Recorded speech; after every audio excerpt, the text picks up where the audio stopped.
konten tentang manajemen risiko. Dan ternyata bisa tuh. Caranya gampang sebenarnya. Kalau penulis konten itu biasanya yang dilakukan baca tulisan biografi. Yang saya lakukan waktu itu adalah narabahasa ngambil, terus kami pakai strategi karena tidak ada penulis biografi di mana huruf besar, huruf kecil, atau koma aja. Mari makan nenek, itu salah satu contoh yang sering saya berikan. Kalau nggak pakai koma sebelum nenek, itu kayak kita seperti mengajak orang untuk makan nenek. Jadi kanibal kan? Walaupun ya nggak mungkin mau makan nenek, belum tentu loh.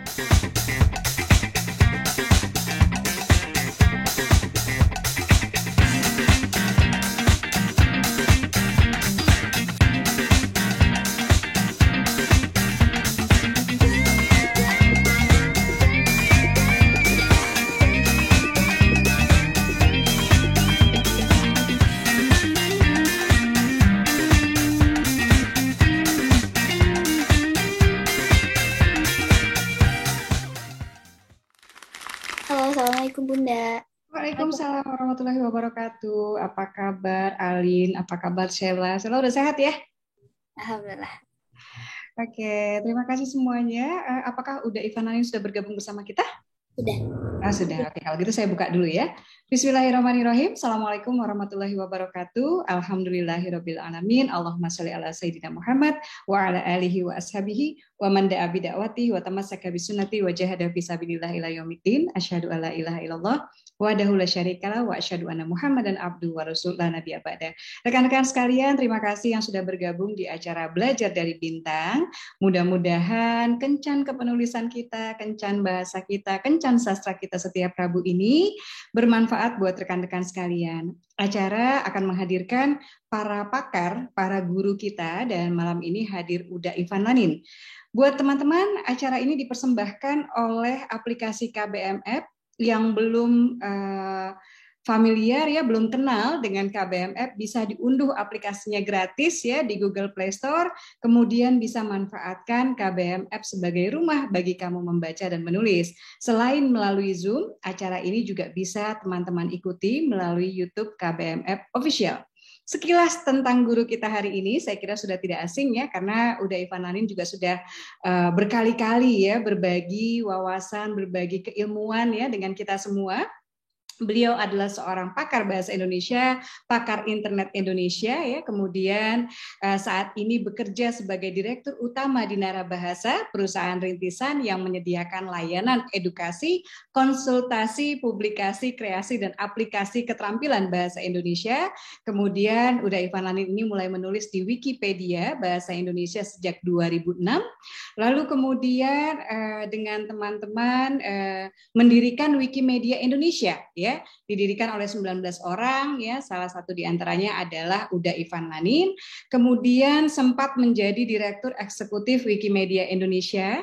Ada beberapa buku beliau yang sudah diterbitkan. Yang pertama tahun 2020, yang pertama tahun 2018 ya, Xenoglosophilia, Kenapa Harus Inggris. Kemudian ada buku lain tahun 2020, Recehan Bahasa Baku Tidak Mesti Kaku. Penghargaan beliau pada tahun 2019 mendapatkan Lifetime Achievement ya, pencapaian hidup dari Kopasiana. Lalu tahun 2016 ya, 3 tahun sebelumnya Peneroka Bahasa Indonesia Daring, tokoh pembina Indonesia dari Kementerian Pendidikan dan Kebudayaan. Assalamualaikum Uda. Waalaikumsalam, Mbak Asma. Aduh, saya jengah loh. Panjang banget penjelasannya. Sudah berkenan ya, kembali diganggu ya. Saya tuh deg-degan ya kalau mau menghubungi, karena tahu Uda Ivan Lanin itu sibuk banget gitu. Jadi terima kasih masih memberikan ruang bagi teman-teman di KBM App ini untuk belajar dari Uda. Dan topik kita nih kewirausahaan bahasa. Ini kira-kira kita ngobrol apa ya Uda? Ini kata Uda kenapa jenayah sama Uda? Ini berat topiknya. Waktu Mbak Asna ngundang saya agak bingung mau cerita tentang apa, karena bisa dibilang Narabahasa ini kan perusahaan rintisan. Saya belum bisa membuktikan apapun. Artinya memang saya mengambil jalan yang cukup drastis. Dari tadinya selama beberapa tahun saya bekerja sebagai konsultan, dan langsung banting setir menjadi guru bahasa Indonesia untuk pekerja profesional. Itu sebuah keputusan yang cukup berat. Saya berpikir itu kurang lebih setahun, dari 2019 sampai 2020. Saya melakukan itu karena ternyata perasaan saya itu jauh lebih bahagia ketika saya pulang mengajar. Itulah yang kemudian membuat saya memutuskan, udah deh, biarin saya keluar dari pekerjaan sebagai konsultan, dan saya lebih memilih untuk mengajar bahasa. Dalam perjalanannya kemudian ternyata berkembang tuh, bukan hanya mengajar saja yang ditekuni, ada juga layanan-layanan tambahan seperti penulisan, kemudian penerjemahan. Jadi mungkin hari ini yang akan saya bagikan kepada teman-teman, sebenarnya saya belum punya ya kalau ditanya, apa sih kiatnya untuk bisa membuat wirausaha yang berbasiskan bahasa. Saya belum punya kiat yang sudah dirumuskan. Yang mungkin saya bisa ceritakan adalah bagaimana saya merintisnya, kemudian bagaimana saya mengoperasikannya. Itu mungkin Mbak Asma. Ya, tapi berarti kita sepakat ya udah sebetulnya ada peluang-peluang gitu kan ya terkait keterampilan bahasa ini selain jadi penulis. Ada. Kalau saya coba untuk mendaftarkan sesuai dengan apa yang saya lakukan, itu paling tidak kita pertama ada pengajaran bahasa. Peluang untuk pengajaran bahasa itu macam-macam. Saya kan mengambilnya jalur profesional. Yang saya sasar itu adalah pekerja profesional. Sekarang orang makin merasa bahwa mereka butuh bagaimana cara menulis karya ilmiah, menulis iklan. Tentunya ini mesti disesuaikan dengan keterampilan yang kita miliki. Itu yang pertama. Kita bisa melakukan pengajaran. Kemudian dari segi pengajaran juga, itu yang saya lihat permintaan yang meningkat adalah mengajarkan bahasa kepada anak-anak. Sekarang kan kalau dilihat nih, banyak anak yang menjadi ikut di sekolah internasional, dan ternyata mereka itu lebih fasih untuk menggunakan bahasa asing ketimbang bahasa Indonesia. Orang tuanya kemudian cemas, ini anaknya nggak bisa ngomong bahasa Indonesia. Banyak tuh teman-teman saya yang menghubungi saya dan bertanya, Van, bisa nggak ngajarin bahasa Indonesia kepada anak saya? Saya bilang saya nggak bisa, karena saya tidak memiliki kemampuan dan ketelatenan mungkin ya untuk mengajarkan bahasa kepada anak kecil. Tapi kebutuhan itu ada. Kemudian juga kebutuhan lain yang ada untuk masalah pengajaran ini adalah kepada orang asing. Ada sebuah bidang pendidikan yang disebut BIPA, Bahasa Indonesia untuk Penutur Asing. Siapa saja yang mau mengambil itu? Kalau saya lihat saat ini yang paling banyak adalah orang-orang dari Jepang dan Korea yang akan bekerja di Indonesia. Nah, cuma bagaimana cara mendapatkannya? Biasanya itu harus bergabung dengan komunitas. Dari komunitas kemudian kita kenal. Nanti saya sendiri tidak terlalu aktif ya di komunitas itu, jadi teman-teman mungkin nanti bisa coba cari sendiri. Jadi 3 bidang itu di pengajaran yang saya perhatikan diminati orang, yaitu penulisan untuk profesional, kemudian bahasa untuk anak, dan yang satunya lagi adalah untuk orang asing yang ingin belajar bahasa Indonesia. Kemudian yang kedua, ya Mbak? Enggak apa, lanjut. Oh, langsung aja. Yang kedua itu yang juga dibutuhkan adalah penyuntingan. Oke. Ketika orang sudah menulis, kan ada peribahasa yang bilang semut di seberang lautan terlihat, gajah di pelupuk mata tidak terlihat. Ketika kita menulis, kita tidak bisa melihat apa yang kita lakukan. Jadi kesalahan-kesalahan tulisan yang kita lakukan itu biasanya lenyap. Sebaliknya, waktu kita melihat tulisan orang lain, itu kelihatan tuh langsung tuh. Mbak Asma juga pernah mengalami mungkin ya. Begitu lihat tulisan orang, oh ini kok banyak salahnya. Tapi tulisan kita kayaknya sempurna banget kan. Itu juga saya alami. Saya kebetulan kalau di Narabahasa itu kami gantian. Kalau ada yang nulis si A, nanti yang nyunting si B. Demikian juga sebaliknya. Jadi suntingan saya itu diperiksa yang oleh teman-teman dari Narabahasa yang lain. Nah, itu hampir selalu tuh pasti ketemu aja salahnya. Misalnya kayak paling sederhana tuh misalnya saya gunakan kata semakin, padahal yang baku itu makin. Itu aja, aduh, oh iya kok saya salah ya, karena kebiasaan kan. Nah, jadi penyuntingan ini juga salah satu yang saat ini banyak dibutuhkan. Di mana tempatnya dari pengalaman saya itu ternyata banyak muncul dari tempat-tempat yang tidak diduga. Ini contoh nih beberapa waktu yang lalu kami dihubungi oleh asosiasi dokter. Salah satu bukan ID ya, bukan ID. Jadi di bawah ID itu ada beberapa asosiasi lain yang spesifik. Misalnya ada yang penyakit dalam, jantung atau apa gitu. Nah, mereka itu ingin menerbitkan buku. Banyak institusi yang perlu menerbitkan buku dan biasanya mereka itu butuh editor dan juga penata letak, layouter. Nah, jadi ini juga sebuah bidang yang ternyata itu cukup diperlukan orang. Perkara honornya itu kan bisa dinegosiasikan ya. Jadi ini bidang penyuntingan. Di luar dari penyuntingan yang dibutuhkan oleh penerbit atau media massa, ternyata ada juga ladang-ladang yang masih bisa digarap. Ini yang kedua. Kemudian dari bidang penulisan sendiri, sebenarnya yang namanya penulisan itu bermacam-macam kan. Sekarang ini yang sedang naik daun itu adalah penulisan konten, content writing. Penulisan konten itu dibutuhkan oleh banyak perusahaan dan organisasi untuk mengisi situs web mereka. Saat ini ketika misalnya apa ya? Misalnya saya punya organisasi tahun 2020 saya kan masih menjadi pengurus di organisasi asosiasi profesional di bidang manajemen risiko. Nah, untuk mengisi situs web kami perlu orang yang menulis artikel tentang manajemen risiko. Kalau mengharapkan anggota agak susah karena tiap anggota itu biasanya punya pekerjaan sendiri. Akhirnya yang kami lakukan, kami menyewa penulis konten. Penulis kontennya ini apakah ahli manajemen risiko? Enggak. Dia setahu saya dia itu lulusan sastra Inggris.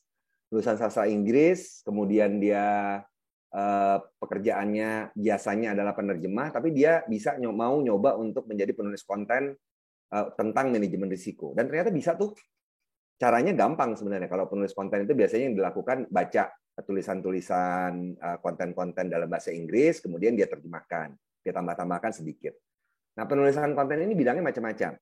Untuk penulisan konten, saran saya adalah kita familiarkan dulu dengan bidang yang kita sasar. Perkara nanti permintaannya di mana, kalau menurut saya sih saat ini jangan pilih-pilih deh. Maksudnya itu bukan bidang saya, coba aja dulu. Karena ternyata dari pengalaman, saya contohnya ya, waktu tahun 2006 itu kan saya menjadi penulis di Wikipedia. Itu tidak berbayar, itu sukarelawan. Dan dilakukan itu karena hobi aja. Kemudian ternyata saya bisa menulis artikel apapun, mulai dari profil provinsi, kemudian mengenai ada tokoh Joan of Arc dari Prancis misalnya.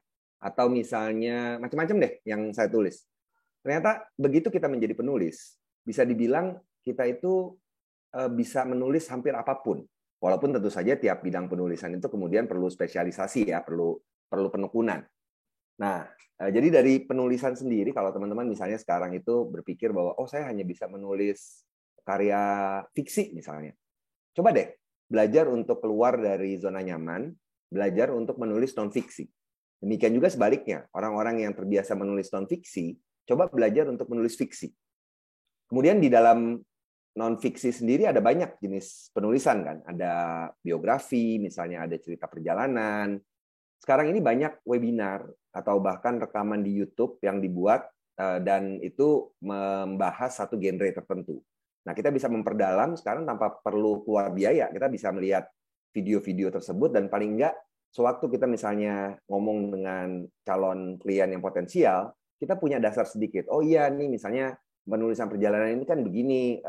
Saya pernah waktu itu narabahasa ya, mendapat tugas untuk membantu penulisan biografi salah seorang direktur di BPJS Kesehatan misalnya.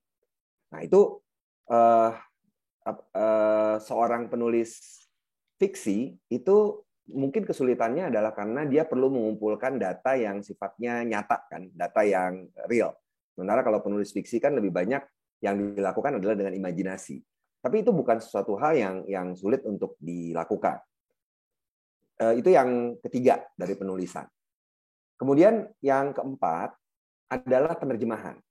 Tentu saja untuk penerjemahan ini kesulitan kita mungkin adalah jam terbang. Karena biasanya yang namanya penerjemahan itu jam terbang itu sangat menentukan. Ketika kita mengalih bahasakan dari satu bahasa ke bahasa yang lain, paling gampang gini deh, sebagian besar dari teman-teman mungkin bisa bahasa Inggris kan, kemudian bisa menerjemahkan dari Inggris ke Indonesia. Itu biasanya penerjemah itu punya spesialisasi pasangan bahasa. Inggris Indonesia atau Indonesia Inggris. Saya pribadi terus terang saya bisanya Inggris Indonesia. Kalau Indonesia Inggris, bahasa Inggris saya tidak sefasih penutur asli. Cuma saya yakin sebenarnya itu bisa dipelajari. Masalahnya hanya tinggal waktu saja yang kita butuhkan.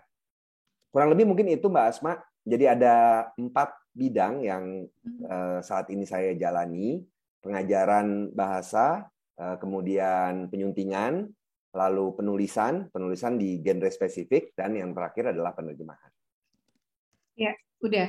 Kalau bagi teman-teman udah yang ingin barangkali berpikir ya, yang sekarang mungkin belum misalnya pengen gitu ya, terpikir udah misalnya pengen jadi copywriter gitu ya, atau nantinya pengajaran atau yang lain gitu. Secara ini apa sih sebetulnya udah bagaimana teman-teman ini, bagaimana kita kami ini bisa meningkatkan keterampilan berbahasa udah?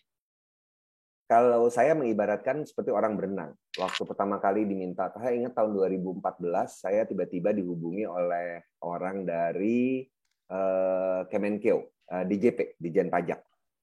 Saya ditanya, Pak Ivan, bisa nggak ngajari kami bagaimana caranya menulis surat dinas? Waduh, surat dinas.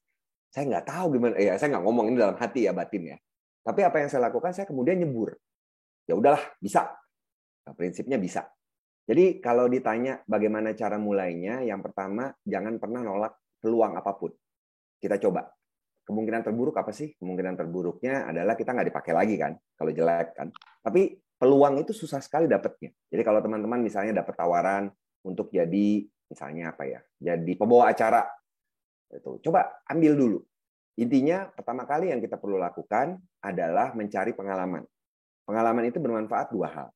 Yang pertama, menumbuhkan rasa kepercayaan diri. Yang kedua, membuat portofolio. Ketika misalnya waktu sekarang nih misalnya, ketika pertama kali diminta untuk menyunting buku, itu tim Narabahasa belum punya pengalaman. Itu tahun 2020 waktu lagi pandemi. Kami belum punya pengalaman, tapi kami ambil aja. Kami bilang, kami memang belum punya pengalaman nih. Cuma kami punya latar belakang ini. Terus saya ceritakan pekerjaan yang kami lakukan selama ini begini. Dari keberanian itu terus terang susah waktu pertama kali dilakukan. Tapi kan kita sambil jalan, kita ibarat apa ya? Kalau kita menggunakan selangnya itu banyak lumut. Waktu pertama kali disemprot, mungkin selangnya itu agak sulit untuk keluarnya. Tapi kan lama-lama itu kemudian bagian dalamnya akan terkikis dan kita makin lama makin lancar untuk melakukannya. Itu yang menjadi keyakinan saya. Jadi modal utama kalau menurut saya adalah coba cari. Biasanya kita bisa mendapat peluang pekerjaan paling gampang itu dari orang-orang terdekat. Misalnya keluarga atau teman. Jangan lupa tawarkan. Jadi misalnya perlu editor nggak? Perlu ini nggak? Dan mungkin ya saran saya, sebisa mungkin dari awal itu biasakan untuk memperoleh honor, seberapapun kecilnya. Itu adalah cara kita untuk menghargai diri kita sendiri. Kan kita meluangkan waktu nih. Mungkin di antara teman-teman ada yang merasa bahwa saya kan baru mulai merintis nih, nggak usah lah, gratis aja. Nah, itu adalah pekerjaan amatir. Artinya kan membedakan antara profesional dan amatir itu adalah kalau amatir itu melakukan sekadar hobi, sementara profesional itu melakukannya demi kompensasi lah, ada urusan komersial. Bukan berarti bahwa kita serakah atau apa ya, wajar lah namanya kita meluangkan waktu, kan wajar dong kalau misalnya kita dihargai. Misalnya ya nggak usah banyak-banyak gitu. Misalnya kalau penerjemahan itu sekarang tarifnya itu 1 halaman itu kurang lebih sekitar 75.000.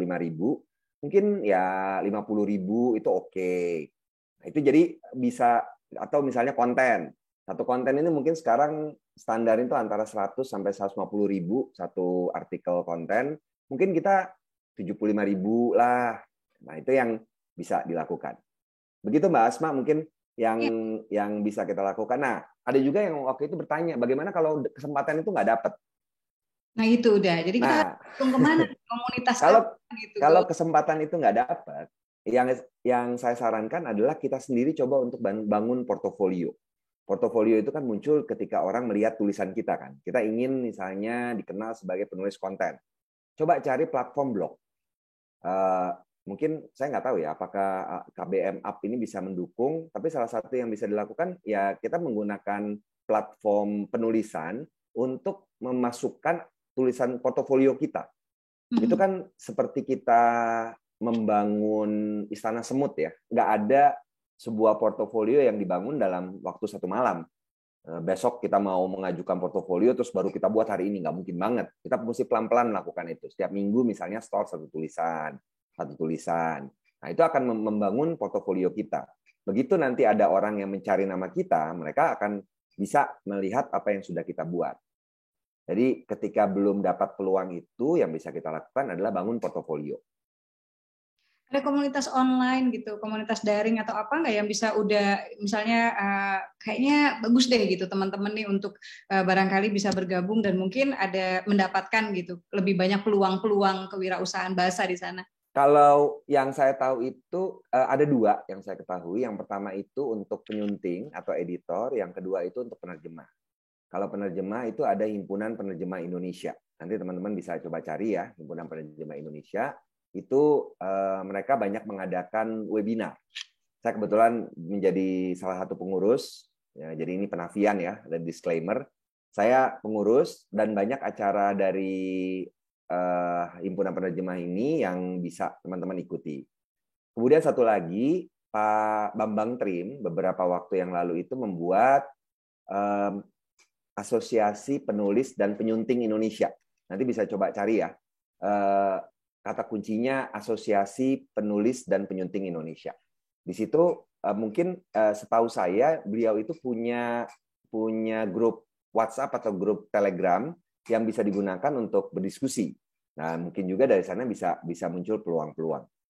Ya, udah kalau kita pengen mencoba gitu ya sesuatu yang baru gitu, itu kan sebetulnya kan tadi udah bilang pertama peluang itu belum tentu hadir gitu kan. Jadi pertama kalau ada peluang ya udah gitu, coba aja dulu gitu ya, beranikan dulu. Tapi menumbuhkan keberanian di ranah yang baru nih buat teman-teman ada ini nggak? Udah ada apa ya motivasi gitu terkait, ayo dong gitu berani aja gitu, coba aja dulu. Gitu. Apa ya motivasinya ya? Mungkin kalau saya karena saya memang orangnya nekat ya. Motivasi yang bisa ditumbuhkan kalau menurut saya adalah kenapa saya kemudian beralih profesi dari tadinya konsultan menjadi guru bahasa Indonesia, berbanting setir benar-benar ke bidang bahasa. Saya merasa bahwa pada akhirnya orang itu bekerja menurut rencananya, passion. Kalau teman-teman memang minatnya itu menulis, pekerjaan menulis ini kita harapkan kan kita sambil menyelam minum air, sambil kita bisa menyalurkan hobi kita juga bisa untuk mendapatkan uang dari sana. Nah, mungkin itu bisa menjadi motivasi yang baik sih bagi teman-teman. Ya, tapi mungkin juga itu ya udah mempelajari dulu ya. Tadi kayak misalnya penerjemahan gitu kan, standarnya seperti ini gitu ya. Kalau teman-teman mau coba mungkin di bawah sedikit gitu ya, biar peluangnya lebih besar ya. Ini saya ada beberapa pertanyaan di ruang percakapan udah ya. Tadi saya bilang minta nyalakan kamera, Putri Aba bilangnya maaf Bunda kamera saya gelap karena keluar pagar. Baiklah ya, Putri Aba ya. Ini ada dari Hairiyah Nasruddin. Apa bedanya konten kreator dan konten writer ya? By the way buat teman-teman yang saat ini mengikuti di YouTube KBMF Official, bisa juga bertanya, tinggal tuliskan saja pertanyaan di kolom komentar. Silakan udah.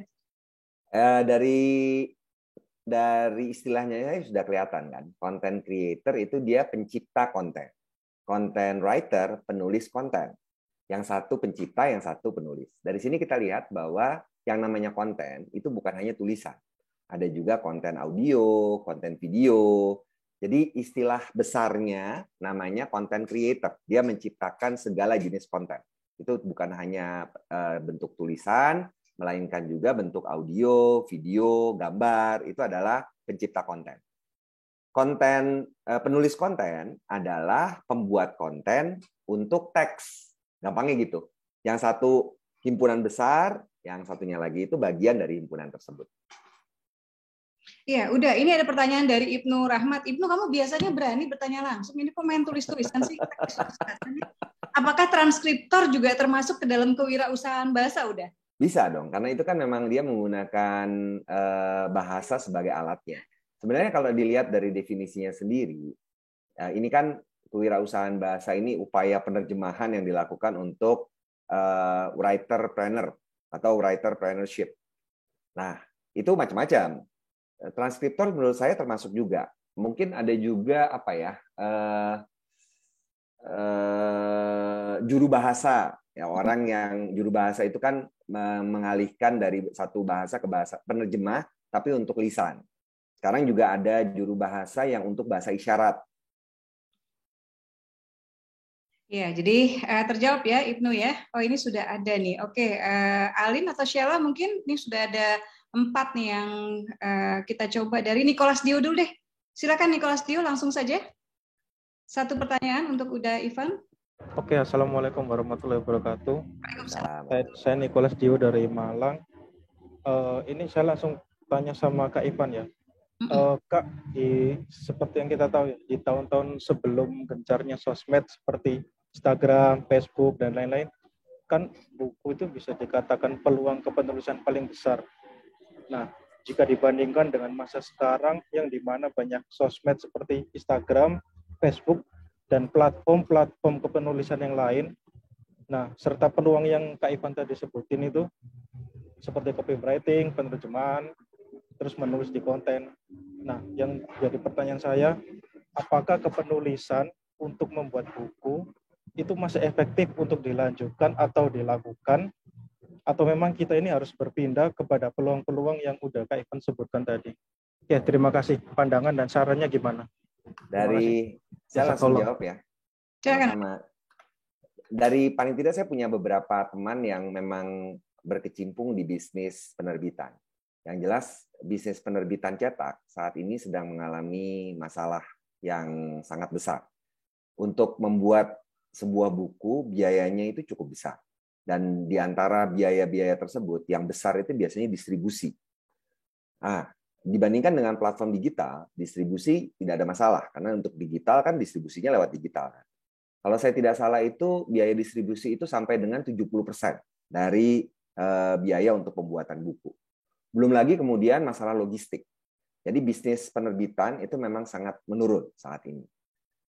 Waktu zaman pandemi itu turunnya lumayan. Itu sampai setahu saya itu sampai sekitar 80% omset hilang. Orang itu cuma punya 20-an.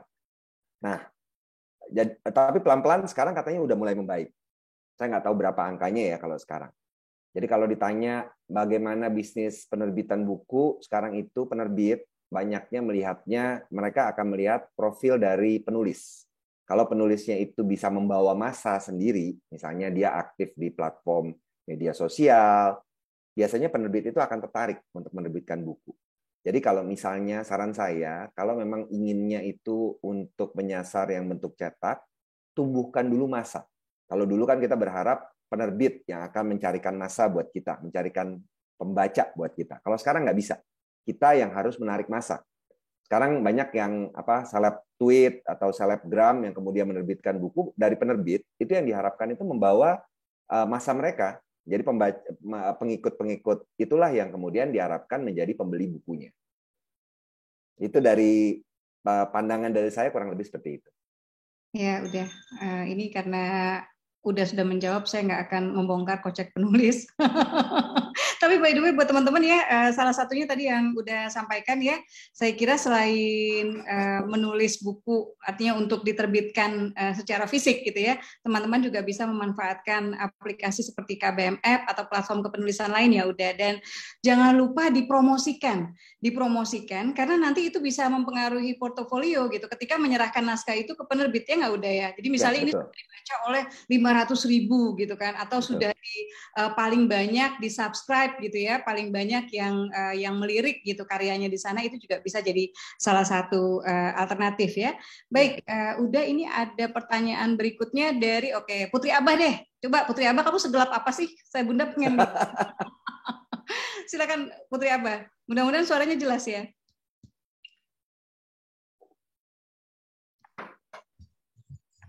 Assalamualaikum warahmatullahi wabarakatuh. Waalaikumsalam warahmatullahi wabarakatuh. Ya. Ini Bunda. Saya sama kamu ya, kamu gelap atau terang ya, tapi kamu semangat terus gitu ya. Ini buat teman-teman semangat ya, karena acara-acara webinar seperti Belajar dari Bintang ini, teman-teman pertama gratis, kemudian rutin ya, bisa diikuti, guru-gurunya hebat-hebat gitu. Jadi nggak ada alasan di pelosok di mana ya, bahkan tadi ya terang atau gelap bisa diikuti ya udah ya. Oke, silakan Putri Abah. Ya. Yang saya tanyakan kan kemarin sempat nulis di KBM. Terus setelah itu belum mau share dulu di KBM sebab pengen membenarkan tulisan seperti itu. Terus ketika beli bukunya Pak Esa itu 101 dosa penulis pemula. Loh, berarti yang saya dari kemarin itu salah semua. Jadi Dosanya minder gitu. ya? Iya, jadi minder untuk menulis. Jadi yang ditulis itu cuma dikumpulkan di HP, belum berani nerbitin lagi seperti itu, Bunda. Oke, Terus berarti minta untuk keberanian nih dari Uda. percaya diri lagi itu seperti apa? Soalnya dari kepenulisan itu semuanya salah kayaknya. Seperti itu, Bunda. Sebenarnya yang kita butuhkan, seperti yang saya tadi sampaikan, kita itu tidak akan bisa melihat kelemahan kita sendiri. Yang kita butuhkan itu adalah pembaca pertama. Itu yang sebutan saya ya, first reader.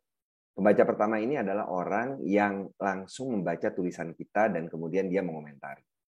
Nah, orang-orang seperti ini bisa dengan mudah kita dapatkan dari orang-orang yang dekat dengan kita. Sahabat, keluarga, pasangan. Jadi pertama, jangan pernah, bukan jangan pernah sih, saran saya, jangan menulis tanpa ada mata kedua. Karena biasanya kemudian kita banyak membuat salah dan kita nggak sadar. Udah, coba cari orang yang, atau bahkan coba cari mitra menulis deh. Paling enak tuh gitu. Jadi kita punya teman yang sama-sama suka menulis, nanti gantian tuh. Yang satu nulis, yang lain baca. Yang satu nulis, nanti yang lainnya nulis, dianya yang baca. Nah, itu adalah cara yang paling gampang untuk kita bisa mendapat masukan dan menumbuhkan kepercayaan diri kita. Kalau misalnya kita itu merenung sendiri, melihat kita banyak salah, sampai kapanpun kita itu seperti pendekar yang nggak pernah keluar dari gunung. Kita di gunung aja terus nggak pernah turun. Jadi saran saya itu sih, biar memudahkan, coba cari, kalau kita sulit untuk mencari kepercayaan diri dari diri kita sendiri, cari kepercayaan diri itu dari orang lain. Ketika kita punya mitra menulis, itu akan bisa saling menyemangati. Iya, baik. Udah, ini banyak yang tersindir dengan tulisan di kaosnya Uda nih. Terus ada yang nanya, apakah ini itu bagian dari kewirausahaan?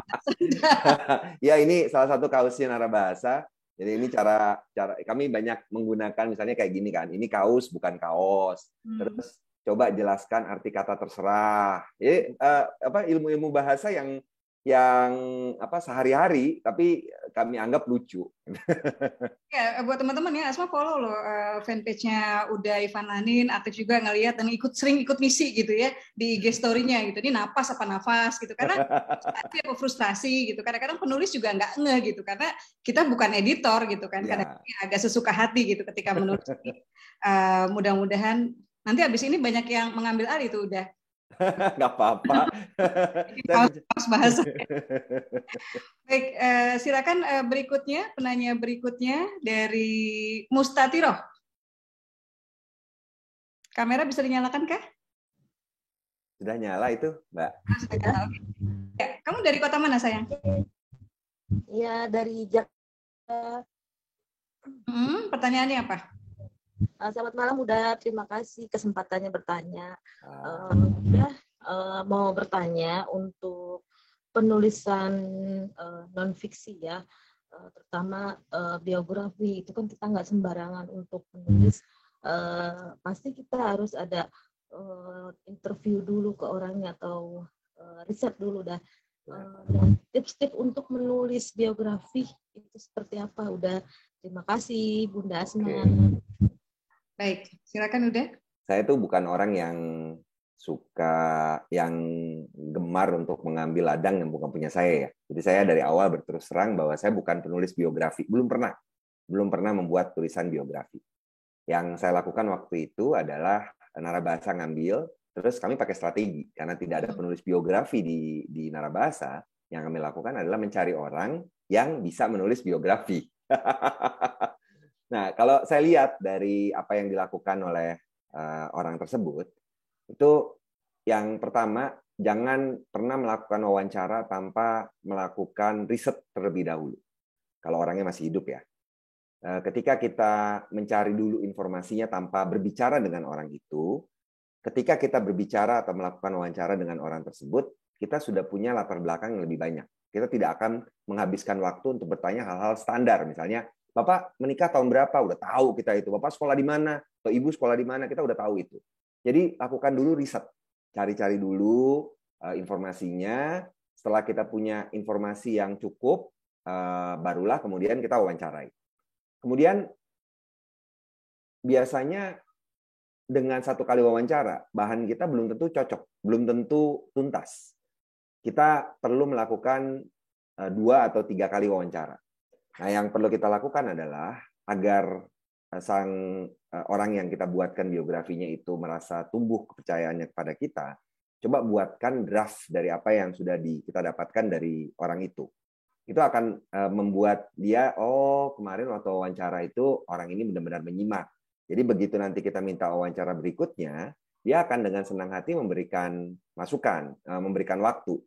Ya mungkin dari pengalaman, ini dari pengalaman ya, lagi-lagi ya, dari pengalaman saya, itu yang bisa kita lakukan. Riset dulu, lalu jangan cuma 1 kali wawancara, usahakan waktu kita penutupan pada wawancara yang pertama, itu buat orang tersebut memberikan janji kepada kita bahwa nanti kalau misalnya ada hal-hal yang perlu saya klarifikasi, boleh minta izin, minta waktunya lagi ya Bapak atau Ibu.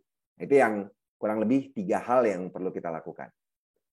Baik, udah terima kasih jawabannya. Berikutnya silakan Ali Usman.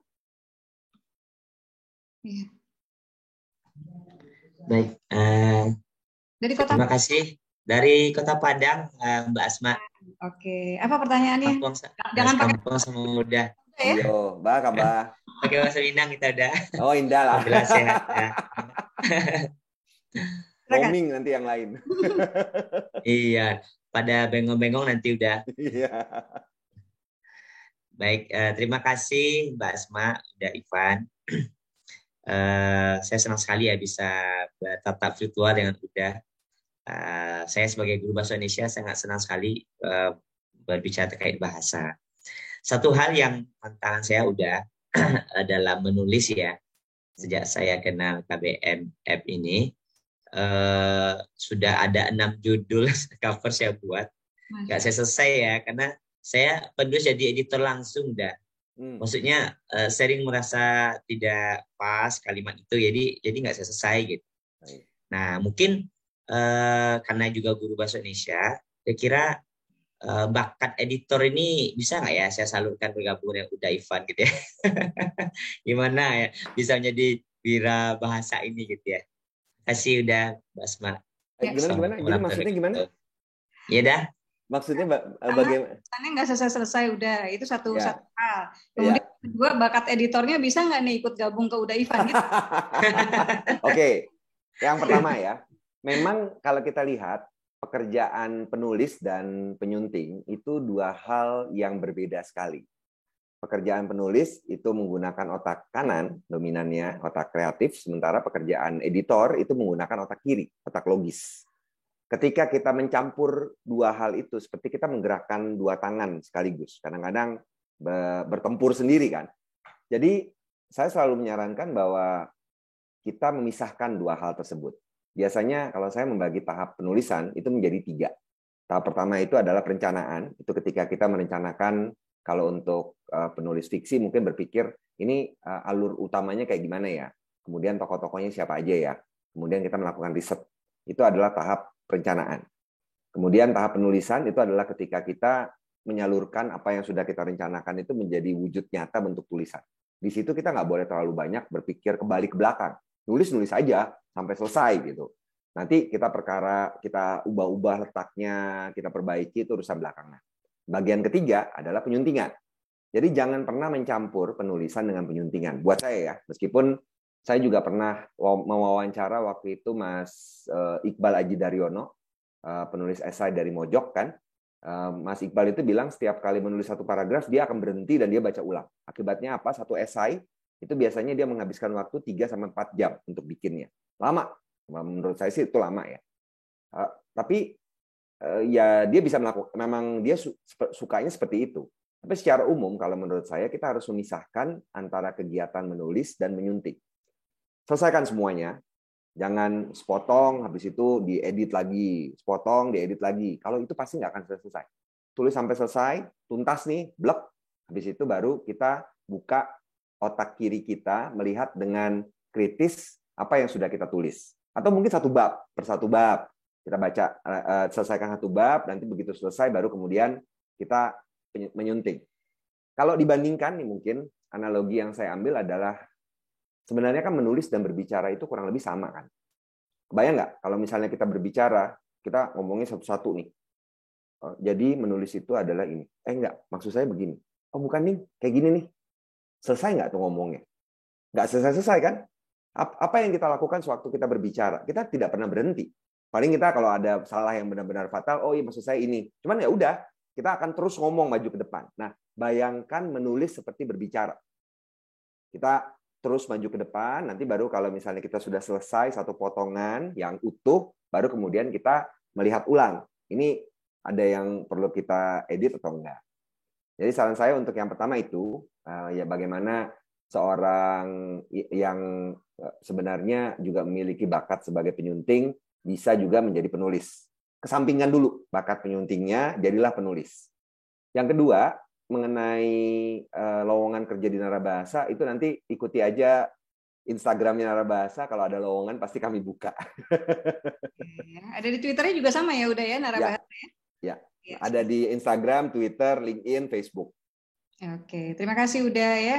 Semangat ya Mas Ali. Mudah-mudahan selesai tuh novelnya ya. Jangan sampai novel 6 cuma judulnya doang gitu ya. Tapi nggak sampai ending semua. Baik, berikutnya ini ada dari YouTube nih udah ya, dari Bunda Haira. Bagaimana cara membangun branding sebagai penulis yang benar-benar paham berbahasa Indonesia? Ya, saya juga masih nyusun itu ya. Bagaimana caranya ya? Kalau saya tidak pernah benar-benar berusaha untuk membangun jenama saya sebagai orang yang memahami bahasa Indonesia. Pengakuan itu tumbuh karena bukti. Saya aktif memberikan jawaban kepada warganet kan. Jadi mungkin berangkat dari sana, yang kita butuhkan itu adalah pembuktian. Pembuktian itu bisa muncul dari paling tidak dua hal. Yang pertama karya, yang kedua itu sumbangsih kita kepada komunitas. Misalnya nih, bergabung satu komunitas, terus kalau dari komunitas itu ada yang bertanya tentang satu hal, kita coba jawab. Nah, itu kan lama-lama akan membuat orang memperhatikan, oh, ini orang ini sering menjawab ya. Tentu saja jawabannya yang benar ya, jangan yang ngaco. Kalau yang ngaco nanti malah reputasi buruk yang kita dapatkan. Nah, sebenarnya kalau menurut saya, menjawab pertanyaan itu cara yang paling ampuh bagi kita untuk memupuk pengetahuan. Ketika kita mendapat pertanyaan, itu kita akan berusaha untuk mendapatkan jawabannya kan. Dari sana kita cari. Saya sendiri banyak mendapat pertanyaan dari warganet yang saya belum pernah tahu sebelumnya itu jawabannya apa. Akhirnya karena ada pertanyaan itu memicu saya untuk mencari. Misalnya kayak waktu itu banyak yang bertanya, kenapa Anda diawali huruf kapital? Kenapa kamu, saya, kita, kami itu tidak pakai huruf kapital? Kok beda perlakuannya?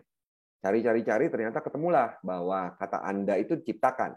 Kata Anda diciptakan sekitar tahun 1960-an untuk orang kedua tunggal dengan nada menghormat. Kenapa ditulis kapital? Untuk menunjukkan penghormatan. Sama seperti waktu kita menulis nama Tuhan, kan kita menggunakan huruf kapital kan. Jadi itu yang membedakan antara Anda dengan kata-kata yang lain. Itu contoh ya bagaimana pertanyaan itu memicu keingintahuan untuk mencari jawabannya. Jadi kita coba untuk aktif di dalam komunitas, dalam diskusinya. Kalau ada orang yang bertanya, kita coba bagikan pengetahuan kita atau pengalaman kita. Kemudian karya. Nah, karya ini kan, kalau saya misalnya ya, saya membaca tulisan tentang bahasa Indonesia, ilmu bahasa Indonesia, tapi baru halaman pertama aja sudah ketemu banyak saltik. Kalau di sini berarti yang kita butuhkan itu adalah editor yang andal sebenarnya. Tadi seperti Mbak Asma sampaikan, penulis itu agak sulit untuk bisa menjadi editor untuk dirinya sendiri. Tapi ada yang disebut dengan swasunting atau self-editing. Ketika kita selesai menulis, cobalah untuk menyempatkan diri untuk membaca ulang tulisan kita. Atau seperti yang saya sampaikan tadi, cari orang kedua. Orang lain yang bisa menjadi pembaca pertama. Tapi usahakan cari orang yang cukup kritis. Itu akan membantu untuk menyempurnakan tulisan kita. Kita selalu butuh mata yang lain untuk melihat tulisan kita. Itu mungkin saran saya untuk pertanyaan tadi, semoga menjawab. Ya, menambahkan satu sebetulnya yang sudah udah Ivan lakukan adalah konsistensi. Asma tuh sangat salut gitu dan sebenarnya pengen tahu gitu. Udah tuh kan kayak kreatif gitu ya. Terus konsisten gitu loh udah. Misalnya menjawab ya menjawab gitu kan ya. Kemudian aktif gitu. Ini pertanyaan Asma boleh ya? Asma boleh nanya ya? Boleh Mbak Asma. Iya, udah sebetulnya menyusun gitu ya. Kayak misalnya mempersiapkan gitu dan cara udah untuk mengedukasi kami semua ini menarik gitu loh di media sosial.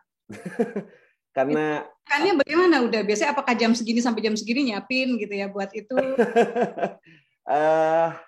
Enggak sih. Patokan saya cuma begini.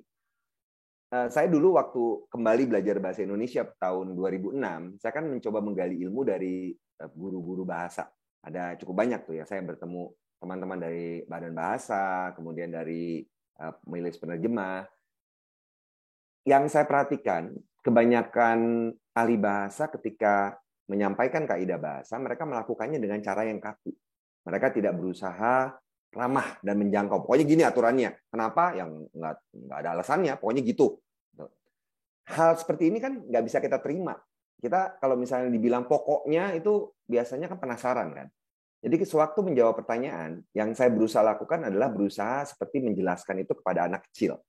Saya merasakan kebahagiaan ketika saya bisa menjelaskan suatu hal yang kompleks dengan cara yang sederhana. Nah, mungkin itu sih yang menjadi motivasi terbesar, Mbak Asma. Iya, dan kekinian udah ya, jadi urusan baper, urusan... Terus satu lagi mungkin modal utama saya tuh saya lebay, Mbak Asma. Oh, lebay itu jadi modal utama ya? Jadi ketika membahas sesuatu, saya tidak bisa membahas sesuatu itu dengan biasa-biasa, harus dengan cara yang luar biasa. Oke, itu mantap sekali ya. Terima kasih udah. Baik, berikutnya silakan Mas Ibnu Rahmat. Langsung saja pertanyaannya. Assalamualaikum warahmatullahi wabarakatuh. Udah. Ya. Maaf ya. Nanya lagi. Jadi kan saya pernah diajak sama teman untuk bikin artikel nih ya di media mereka kan. Cuma kan kalau saya biasanya kan nulisnya fiksi ya. Nah, ada tips nggak kalau saya yang mau saya tuliskan tentang pertanian ya. Nah, jadi saya mau ada tips nggak untuk memulai ini kan yang saya biasanya fiksi terus nulis non fiksi gitu kan. Ada tips supaya bisa smooth, terus tips juga untuk nego honornya gitu. Kalau yang kedua agak susah tuh. Itu penting sih. Yang pertama dulu ya. Itu aja, udah. Bunda, makasih. Ini sebenarnya menarik ya ketika orang berpindah genre. Tiap genre itu punya kelebihan dan kekurangan masing-masing. Buat saya yang merupakan penulis non-fiksi, ketika saya beralih ke fiksi, terus terang kesulitan terbesar saya adalah berkhayal. Imajinasi saya menurut saya sama sekali nggak kuat. Jadi waktu saya menulis fiksi, saya membayangkan kejadian yang pernah saya alami. Kemudian yang saya lakukan dari kejadian tersebut, saya akan mengubahnya menjadi sesuatu yang fiktif. Jadi punya modal dasar. Saya belum bisa kalau saya berangkat dari sesuatu yang tidak pernah saya alami. Jadi saya menulis cerpen selama ini yang saya lakukan adalah saya berangkat dari pengalaman saya lalu dibuat menjadi fiktif. Nah, untuk penulis non-fiksi, ketika ingin menulis fiksi, kalau menurut saya kekuatan yang dimiliki sebenarnya adalah gaya bahasa. Yang kurang dimiliki itu adalah semangat untuk mencari data, fakta. Karena biasanya kan berhayal ya, cukup mengandalkan kepada imajinasi. Penulis non-fiksi itu harus melandaskan pada fakta. Jadi dia harus lebih banyak membaca hal-hal yang berhubungan. Misalnya nih contoh nih, pertanian. Kalau ide menulis fiksi itu kan kita mencari satu potong perjalanan hidup seseorang, kejadian hidup seseorang. Kalau untuk non-fiksi, kita harus cari topik. Misalnya, kalau ini mungkin ya saya duga ini menjadi penulis untuk sebuah topik tertentu. Misalnya katakan hortikultura misalnya. Penulis non-fiksi itu sebenarnya lebih gampang. Yang bisa dilakukan nih cara cepatnya, itu mencari ide dengan mendapatkan rujukan situs yang serupa. Paling enak sebenarnya adalah situs bahasa Inggris. Saya bongkar sedikit rahasia ya, kalau teman-teman ada yang mengikuti Detik misalnya, Detik di Detik Health misalnya. Artikel-artikel psikologi yang banyak muncul di Detik Health itu banyak yang merupakan saduran dari artikel-artikel bahasa asing. Psikologi Today contohnya. Jadi bisa dibilang sang penulis itu yang dilakukan itu hanya setiap hari dia baca situs web lain, terus kemudian oh ini menarik nih, kemudian dia berusaha memparafrasakan dan dia mengumpulkan dari tempat-tempat lain. Nah, jadi modal penulis fiksi untuk menulis non fiksi adalah memberanikan diri untuk banyak membaca, terutama dengan topik yang tajam. Jadi jangan biarkan penulis fiksi itu kan, ini mohon maaf kalau saya membuat penghakiman ya, tapi paling tidak dari pengalaman saya dengan penulis fiksi itu imajinasinya liar. Dari satu topik bisa berpindah ke topik yang lain. Waktu kita ingin menulis non fiksi, sebaiknya saran saya kita pastikan dulu kita mau bahas apa nih. Nah, terus setia sampai akhir dengan pembahasan itu. Paling tidak tuntaskan dulu, itu kan biasanya artikel itu sekitar 600 sampai 1000 kata kan. Udah, tuntasin aja, selesaikan, jangan pindah ke lain hati dulu. Nanti baru setelah itu pindah lagi gitu. Mungkin kiatnya begitu, dan yang perlu dilihat ketika menulis non fiksi, sebenarnya pembagian tulisan sama dengan penulisan fiksi. Kalau fiksi itu kan ada bagian pengantarnya, perkenalan ya, terus ada bagian konflik, kemudian ada bagian resolusi. 3 babak itu sebenarnya yang biasa ada di cerpen atau novel. Kalau di dalam non-fiksi itu sama juga. Ada pembuka, isi, dan penutup. Jadi misalnya kita mau menulis tentang apa ya, 6 kiat ampuh bertanam anggrek misalnya. Ada pembukanya, lalu ada 6 kiat yang kita sebutkan itu, lalu ada paragraf penutup. Demikianlah 6 kiat yang bisa kita pakai. Selain ini, ada hal-hal lain. Jadi, waktu kita menyusun, mungkin kalau untuk non-fiksi, baiknya itu kita buat kerangka karangan dulu. Kita mau cerita tentang apa, terus bagian pendahuluannya apa, kemudian bagian isinya, dan bagian penutup. Mungkin itu sih kiat dari saya, Mas Ibnu. Semoga membantu. Untuk Mego Honor itu... Oh iya. Dari tadi dia berharap-harap cemas. Mego Honor sih kalau kita belum punya pengalaman agak susah ya. Jadi kita pelan-pelan, misalnya kayak apa ya? Saya waktu menjadi narabahasa itu pertama kali menyunting buku, membantu membuat buku, kami tidak nego harga yang terlalu gila-gilaan. Yang kami lakukan adalah yang paling enggak coba riset, coba cari harga pasaran berapa, kemudian kami coba tawarkan itu. Kalau dia nawar lebih rendah, coba untuk dipertahankan. Nah, jadi yang bisa dilakukan adalah cari rujukan dulu. Karena kalau kita nego tapi kita nggak punya rujukan kan kita nggak kuat nih. Paling gampang gini deh, coba cari misalnya penulis konten itu berapa sih sekarang. Kalau saya patokannya itu saya nggak tahu ya masih apakah saya standar atau enggak. Tapi kalau saya yang ada di otak saya satu artikel itu antara 100 sampai 150 ribu. Itu yang ada di otak saya. Kalau coba aja riset di pasar sekarang berapa, tanya-tanya sama orang, atau coba lihat di situs-situs seperti apa ya, ada Mojok kan, terus ada GeoTimes, coba cari di sana tarifnya biasanya berapa. Begitu Mas Ibnu. Iya, terima kasih udah. Terus penting juga mungkin ini udah ya untuk memahami posisi tawar kita gitu saat kita berhadapan dengan pihak terkait gitu ya, karena pakai Asma. Benar sih tadi yang udah bilang ya soal riset ya, jadi cari tahu dulu gitu. Di situ tuh lahan itu tuh berapa rate-nya gitu ya, rata-ratanya berapa. Kemudian kayak kalau buat Asma kan misalnya ketika ketemu PH, jangan samakan harga sinetron, rights ya, dengan harga film layar lebar. Terus film juga nanti kalau filmnya digital atau OTT itu nanti beda lagi gitu. Jadi penting banget jangan sampai akhirnya karena kita nggak tahu riset, kita jadi nggak tahu diri ya udah. Iya. Gitu ya Mas Ibnu ya, semangat ya Mas Ibnu. Baik. Atau gini, waktu pertama itu bersiaplah untuk rugi ya dalam tanda petik ya. Ketika kita tujuan pertama kan lebih baik kita di bawah harga daripada kita di atas harga. Kalau di atas harga itu berarti ada kemungkinan orang nggak tertarik dengan kita. Kalau di bawah harga paling kita malu atau kita merasa rugi. Aduh, kok gue cuma dibayar segini ya. Tapi paling tidak dari situ kita belajar. Akan ada orang tuh, saya yakin banget akan ada yang kemudian lihat, kok lu mau sih segitu? Gitu. Tapi itu tidak akan pernah bisa kita rasakan tanpa kita nyebur dulu. Betul. Ya udah. Dan kalau bingung boleh juga kita tanya ya penawaran dari teman-teman dulu deh berapa gitu ya udah ya. Jadi ada patokan gitu. Ya. Ini jadi seru ya ngomong soal nego ya, gara-gara ngomongin uang selalu menarik, Bunda. Iya. Udah, ini masih ada beberapa pertanyaan. Kita coba dari Mbak HR Matani. Ini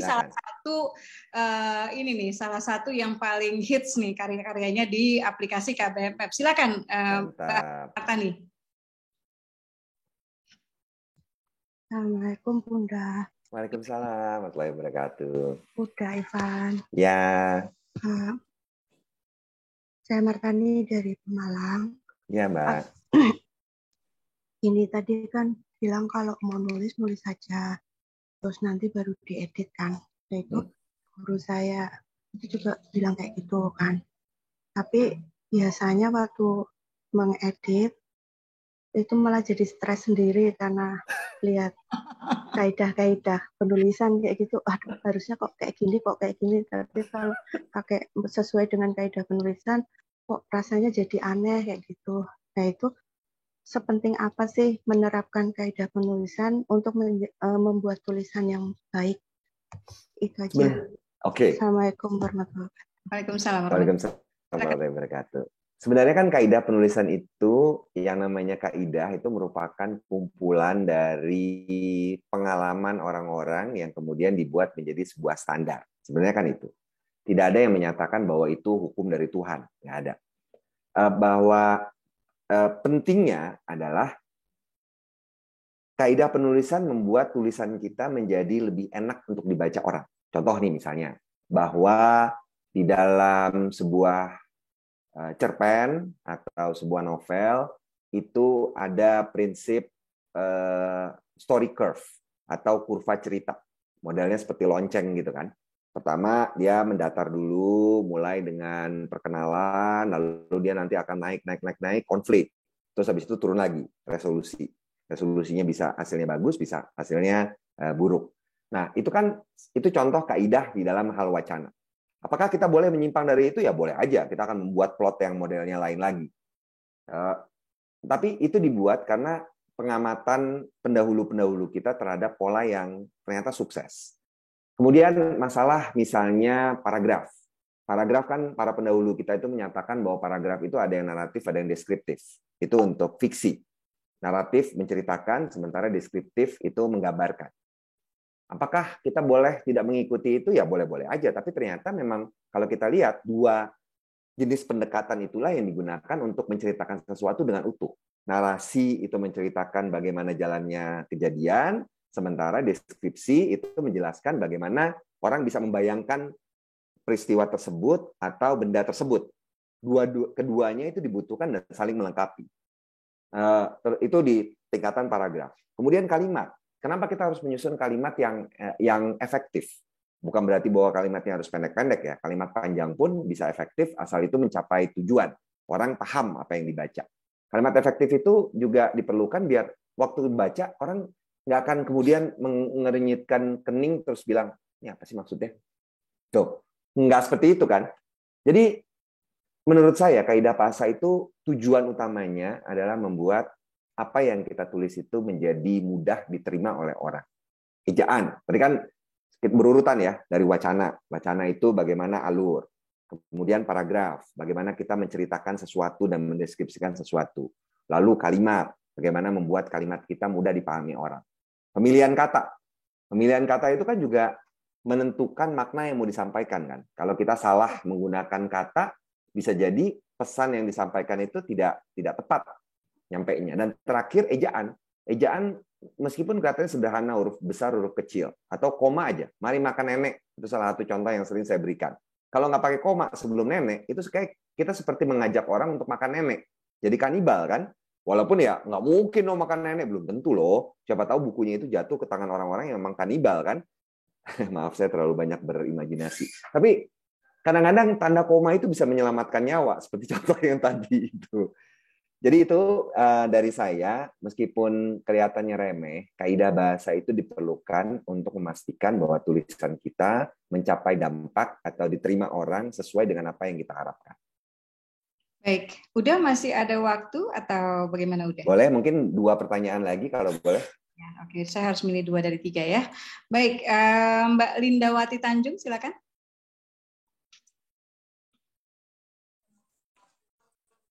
Oke, terima kasih Mbak. Ya, silakan Mbak. Satu pertanyaan, sebutkan dari mana saat itu? Dari kota? Masih satu provinsi sama udah Evan Lanin, kami dari Payakumbuh. Oke. Apa kabar, Bu Linda? Ini mau bertanya berhubungan dengan kebiasaan berbahasa para remaja dan anak-anak serta orang-orang yang ada di sekitar Payakumbuh ya, Bang Ivan ya, udah Ivan ya. Pertama nih berkaitan dengan penulisan. Kalau di Minang itu kan kalau nulis ibu itu pakai K. Biasanya itu kan ibu dia kan nulis pakai K. Kemudian satu lagi kebiasaan mereka ketika berbicara biasanya kan kalau kita bahasa Minang kan waang aden itu kan suatu panggilan gitu. Nah, agar dia tidak terlihat kasar, waang aden itu diganti tuh dengan muku gitu kan. Mu dari mana tadi? Akan seperti itu bahasanya gitu.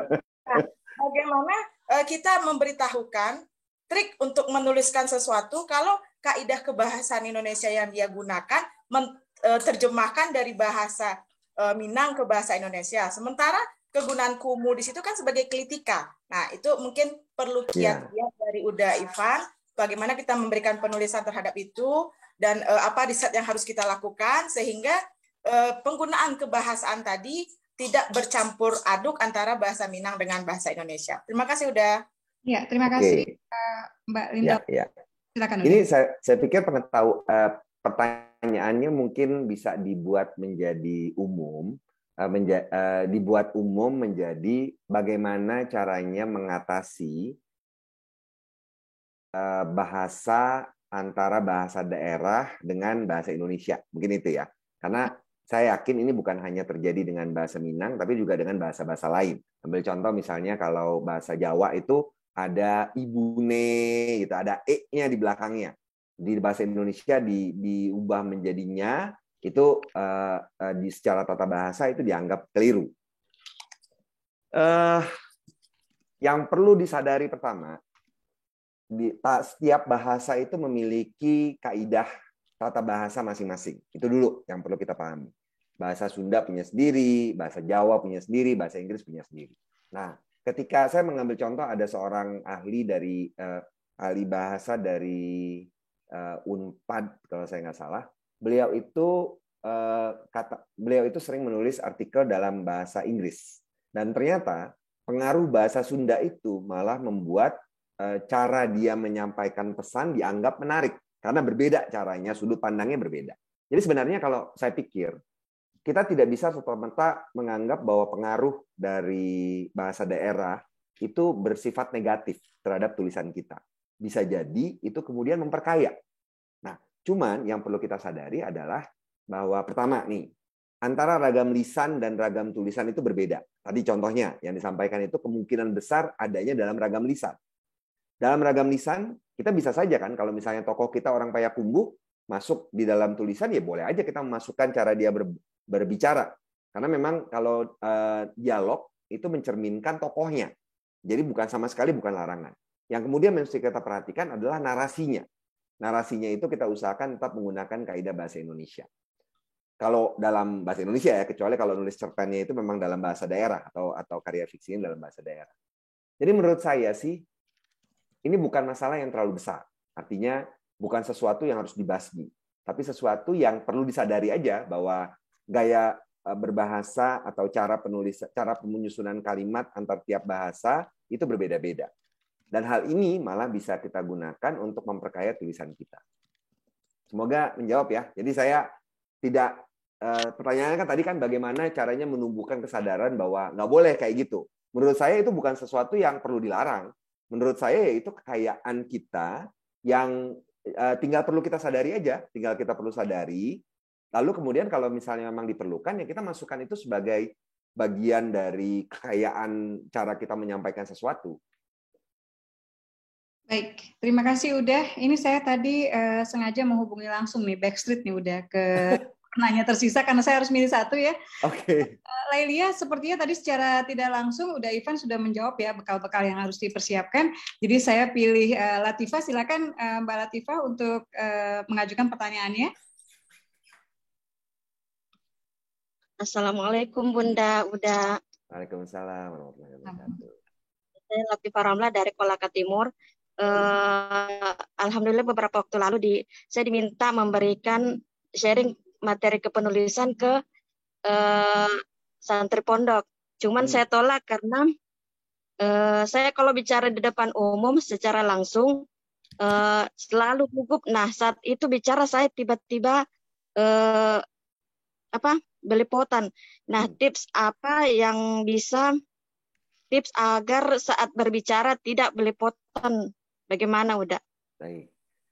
Ini ada dua faktor ya kalau saya pikir. Yang pertama teknis dan yang kedua non teknis. Faktor teknis itu adalah penguasaan bahan.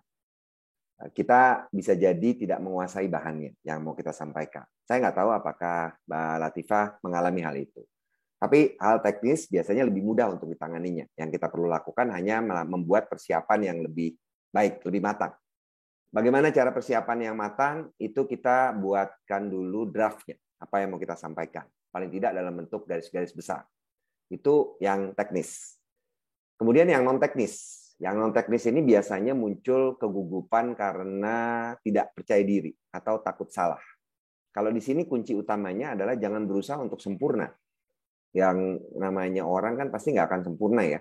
Jadi kayak misalnya saya nih diundang oleh Bunda Asma. Saya terus terang bingung, saya mau ngomong apa. Tapi kemudian yang saya yakini adalah sedikit apapun pengalaman saya, kalau saya bagikan itu kepada orang yang belum punya pengalaman itu, pasti akan bermanfaat. Jadi mungkin tadi diundang oleh pondok pesantren, pasti mereka punya alasan kenapa mereka mengundang Mbak Latifah tadi kan.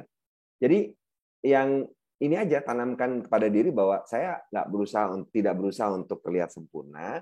Yang saya lakukan itu saya hanya membagikan pengalaman saya yang sedikit kepada orang-orang yang belum punya pengalaman itu. Biasanya dengan pemahaman seperti itu, kita bakal bisa lebih tenang. Yang membuat kita gugup itu biasanya karena kita ingin sempurna. Kan waktu ingin sempurna kan kita berusaha jaga segala macam gitu kan, malah yang jadinya jadi pusing sendiri. Terus satu lagi yang paling penting dijaga sewaktu berbicara di depan publik, ini namanya public speaking kan atau wicara publik, adalah keteraturan bernapas. Atur napas waktu bicara. Jangan biarkan diri kita tersengah-sengah. Biasanya karena gugup, karena bingung mau ngomong apa, terus kita napasnya jadi lebih cepat. Coba atur napasnya. Napas pelan-pelan, napas lewat perut. Itu akan membuat tempo pernapasan menjadi lebih lambat dan suara kita menjadi lebih berat. Itu mungkin yang kiat sederhananya, karena kalau dijelaskan secara panjang lebar, saya juga bingung mau ngomongnya gimana. Masya Allah, terima kasih udah Ivan Lanin ya. Ini hari ini kita dapat kewirausahaan, bahasanya dapat ya, sampai bekal untuk public speaking ini juga, bicara depan umum juga dapat ya, tadi dari Uda sampai negosiasi honor tadi ya Uda. Terima kasih banyak Uda Ivan Lanin. Sama-sama. Dan berbagi dengan teman-teman dari KBM ya.